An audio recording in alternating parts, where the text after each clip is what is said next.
Hi, my name is Dr. Ed Shahady, and we're here at the Cardiometabolic Risk Summit in Las Vegas. And I'm joined by Dr. Sandra Jane. Welcome, Dr. Jane. She's an educator and a practitioner at the University of Texas in Austin. Thank you, Dr. Shahady.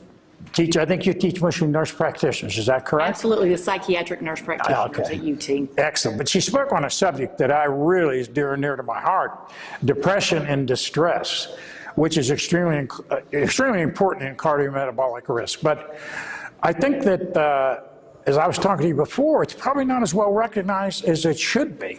Do you want to talk about how we differentiate between distress and depression, and in which diseases, which of the cardiometabolic risk diseases, we should be looking at it?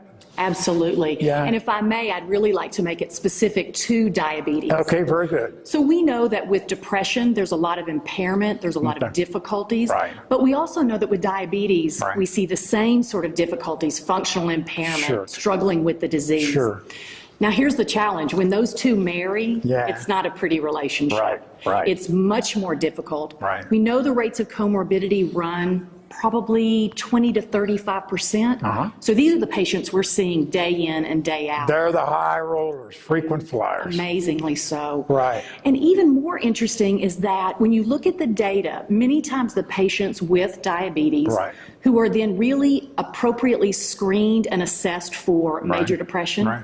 they don't meet criteria. Right. Even though they've got a diagnosis of both depression Right. and diabetes. Right. So it's this challenge of how do we not put, Right. well, let's think of a good way to say it, how not to put the cart before the horse. Right. So we don't want to initiate treatment if we really don't know what it is we're taking care of. Which comes first, the diabetes or the depression, or vice versa, or both? It's like the chicken or the egg. Yeah. I think that what we've learned after lots of data and lots of research is that they follow the same pathways. We've just got to consider both when we take care Right. of these patients. Right. So, back in the day when in mental Right. health, when we began talking about Right. screening for mental health, Right. we would do programs, we'd ask, Right. how many of you use PHQ-9? Right. How many use mood disorder questionnaire? Right. And a little PHQ-9 is patient health, physical health questionnaire. 9. So it's nine screener. questions, You right? got it. A screener for major depression. Right. Mood disorder questionnaire for Right. bipolar disorder. Right. GAD-7, generalized anxiety disorder. Right. So we'd ask, kind of do a little survey. Right. And interestingly, a little smidge, a few hands, Right. 2, 3, 4, 5. Right. And so for this presentation, Right. looking at distress and depression in a Right. patient population Right. with cardiometabolic risk, Right. the cutting edge screening tool Right. is the diabetes distress screening scale. Right. And I asked the question. So probably close to 200 people in the session this morning. Right. And honestly, 3 people Knew about raised it. their hand. Right. And so immediately, psychiatric scales and screeners, that's my passion in the world Right, of mental right, health. right. And I see this opportunity. Right. We can do the same thing in this world of cardiometabolic risk. But isn't there an abbreviated, like for both depression, PHQ-2, and then also 2-question thing for the distress? So I don't have to ask all 17 questions. So tell us about those. Absolutely not. So again, because time is an issue for Right, most of us in right, practice, diabetes distress screening tool 2, Right. 2 questions. 1, are you feeling overwhelmed by living with this chronic illness? Right. And then the second one, do you feel like you're kind of failing in the daily management, the routine Right. of being diabetic? Are those yes, no's, or are they a Likert scale. Right. Good question, Likert Right. scale. And then scoring, a score of 6 or greater, then tells us as clinicians we need to go to the DDS-17 Okay. and do the full assessment. Okay. Because I think it's important, I probably should have said this, the definition, what is diabetes distress? Right. What is that? What makes Right. it up? So 4 areas. Right. Disease management. Right. We want to look at emotional burden. Right. Social support. Right. And then access to health care. Yes. And really, somebody with a chronic diagnosis, Right. lifelong, who's not going to have those questions? Right, absolutely. Right? So the 17, the DDS 17, then does this great job of very specifically telling us what the content is of those 4 areas and what appropriate interventions Isn't are. one of the areas in the DDS 17 talking about your relationship with your clinician? Yes. And tell us about that. Well, again, I think even if it wasn't diabetes, let's say any medical condition, Right, whether right. it be psychiatric or physical, Right, right? right. All the same organism. Right. The relationship with the clinician is paramount. Right, When we right. look at information about non-adherence Right, in right. mental health, Yes. the number one predictor of better adherence, relationship with the clinician. So do you like your doctor or not? It's a little bit different with that. Now Absolutely. That's fascinating. So I could almost say if I'm taking care of a group of diabetics, I come to someone's not well controlled, A1C, LDL, blood pressure's not well in control, there's a good chance that they've got a high diabetes distress score. And to be a good clinician, I should probably at least ask the 2 screeners on all my people that aren't a goal. Would that be a reasonable thing to do? Absolutely, Yeah, absolutely, because it's a really quick, simple, time-efficient way, Right. because you can have them fill it out in the waiting room. Yes. Right? You could even have your front office score it. Right. And then as you walk in, you're already alerted as the clinician. Right, right. What am I going to be facing with this patient? And really just cut right to the chase Right. and have a conversation about those 4 areas. Well, that's excellent. So I could almost set it up with the policy of my practice. My diabetics that aren't well controlled, have my staff at least do the screener. And then if the screener's positive, give the complete and have it all done before I walk into the room. Absolutely. So instead of beating on them about their medication, I talk about the distress. And by talking about the distress, you then really identify what the barriers are to really better outcomes. What do you think, as a clinician, because I don't pay attention to that, and I say, well, you're taking your insulin, let's do this with your insulin, and then it's going over their head.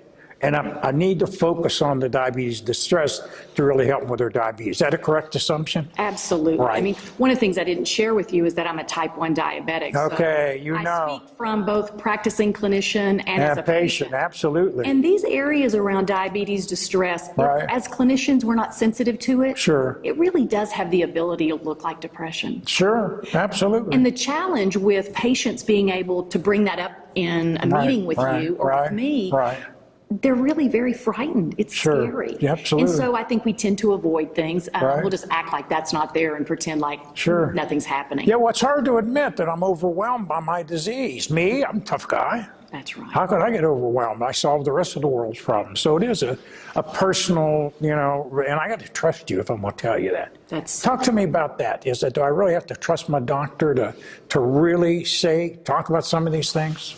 Well, absolutely, yes, Yeah. no question. I think also it's that feeling like the doctor is present, Yes. the clinician Yes. is present and is going to really listen and Yes. understand. Right. But if while I'm talking, you're busy thinking about other things, Right. doing other things, which we're all guilty of. A patient in the practice. next room, I'm busy, I'm behind. That's right, you have phone calls waiting. Yes, pagers yes, going yes, off. yeah. We really have to be present. And I Right. think if we use those cheat sheets and we cut to the chase, Right. once we ask, they're going to tell us. Excellent. They're going Do you think to it's of any advantage, I found this myself, to sometimes sit with a patient and say, I'm going to use this questionnaire, can we answer these together? Is that helpful, or should I let them do it anonymously? Always asked in the world of mental health, do it anonymously or do I need to ask the questions? My preference is to sit with you and ask you, because as you're answering, I can look at nonverbals, I can see if you hesitate. But there are times where the practice day just doesn't allow for that. I'd much rather have the front office and the waiting room take care of it than not have it. But in the best of all practicing settings, I want to see you and be with you while you're filling it out. Okay.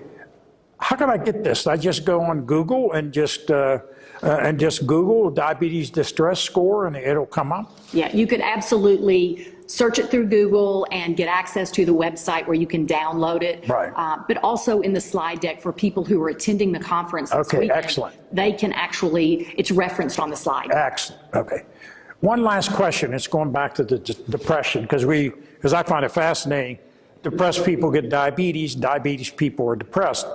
Let's talk about the people that are depressed, and we give them medications that might enhance, cause, we're not sure, but many of those people become become diabetic. So if they need an antidepressant, because primary care people see that, how should I watch for that? What should I do to see who's going to become diabetic on an antidepressant, or maybe that they're not on an antidepressant? Yeah, that's a question that we could probably spend an entire interview on, because there's so much rich data that helps guide us as clinicians. You know, I think in the world of cardiometabolic risk, whether it's diabetes or, like you said, other disorders, we know the biggest red flag, the biggest worry is with atypicals. So that's kind of what we're all thinking The atypical antipsychotic drug. What are some of those? Would you, just for our audience, so they would know, just a couple?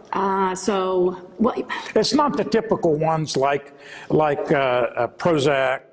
It's not the ones we usually use. So the atypicals, again, I think the better way to do that, because we've got a complete list of them. So rather than sort of list the ones that I remember and make it look like we sort of lean towards those, in the slide deck, we've got one slide, and this is what it says, Dr. Shahady, which I think is important. It's a listing, but they're not in any sort of preferential order. They're simply there with the risk, the cardiometabolic risks associated with all the atypicals, with this being the takeaway. When we attach or select a medication for our patients, when prescribers are doing that, there's really, there's a way to do that based on the risk profile. So for patient A, this medicine may be the best. But for patient B, that may be the worst choice. Absolutely. And so again, in the slide deck, there's one slide that's a great cheat sheet to help direct us.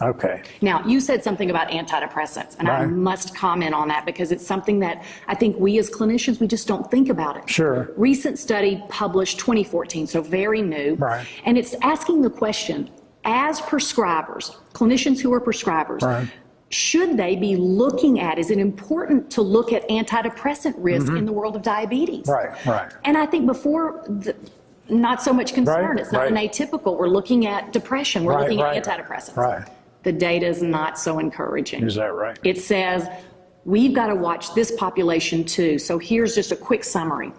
Patients who have been taking antidepressants for 2 years or longer have an increased risk of 20% of developing diabetes. So again, that's a lot. I don't want to be at that risk. But even the second step, it's age related. 44 and under, that risk, increased risk, goes up to 139%. Interesting. If you've been on antidepressants 2 years or more. I see. If you're 45 and older, 14%. So I think the takeaway is we've got to screen, we've got to monitor, and we've really got to be watchful for that population that's 44 and under, the younger group. This is excellent. Thank you very much, Dr. J. We appreciated your insight. It was a pleasure. Thank you. Very good.